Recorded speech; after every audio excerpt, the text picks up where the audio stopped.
Le repito, este fin de semana, el domingo concretamente, se cumplen 50 años de su asesinato.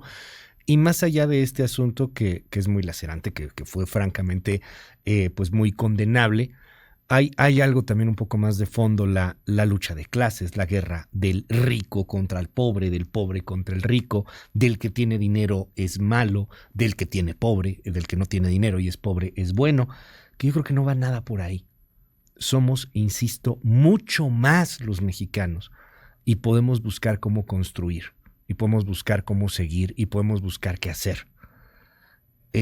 Hace algunos días me llegó este libro de Eugenio Garza Sada, Ideas, Acción y Legado, de Gabriela Recio Cavazos, y es muy interesante echarle un clavado a la vida de pues, uno de los empresarios clave en este país, de uno de los guías empresariales para mucha gente, y que bueno, pues además fundó empresas pues sumamente importantes que dieron y que siguen dando trabajo a muchas personas.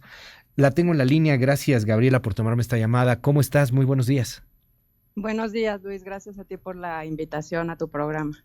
Háblame un poco más de tu obra, Eugenio Garza Sada, Ideas, Acción y Legado, y bueno, pues todo lo que ha representado para la historia del norte de la República, pero del país e inclusive de América Latina, el legado de Garza Sada. Bueno, es una vida muy interesante y creo que como tú dijiste ahorita en la presentación, es un hombre que se dedicó a construir, ¿no? Desde instituciones educativas hasta empresas en Monterrey, y yo creo que también fue un personaje muy importante de poner a Monterrey en el mapa, ¿no? En el mapa industrial de México. Dime Y algo. Sí. Sí, no, no, dime, no, perdón. adelante, adelante, Gabriela.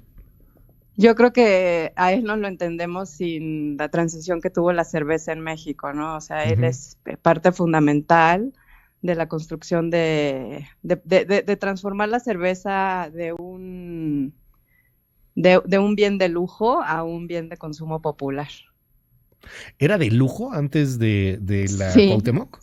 ¿Cómo era? sí, sí, sí. No, o sea, cuando fundan la cervecería Cuauhtémoc, que su Ajá, papá fue el que o sea, una pieza importante en la fundación de la cervecería, ya.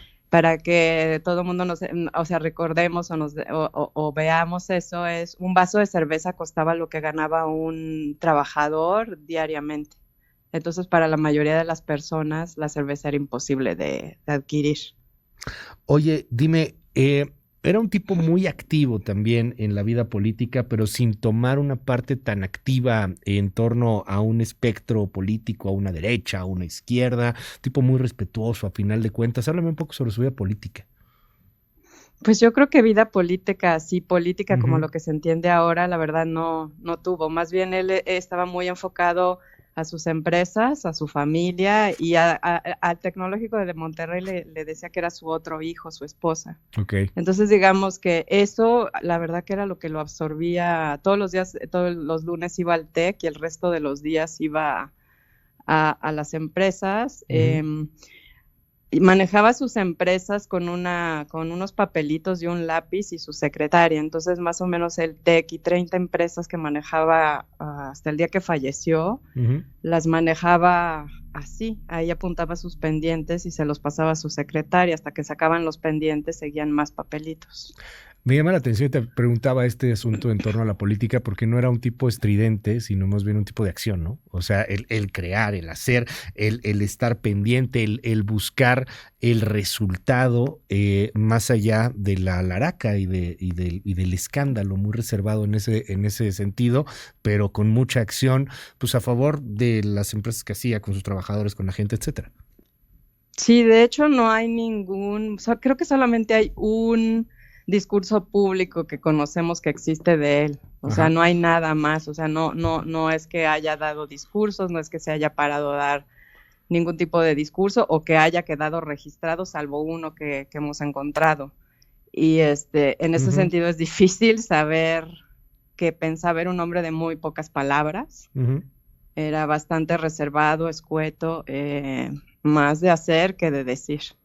Muy interesante ese asunto porque además es cierto, o sea, tratamos de buscar algún audio para ilustrar la pieza que presentábamos hace un rato y fue un show, o sea, es difícil encontrar algo Sí, no hay en nada. torno a don Eugenio Garza Sada.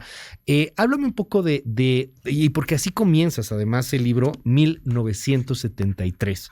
Lo que estaba pasando en el país en ese momento, Gabriela, la polarización que había, el asunto también de las guerrillas, de estos grupos ultra, super, mega radicales.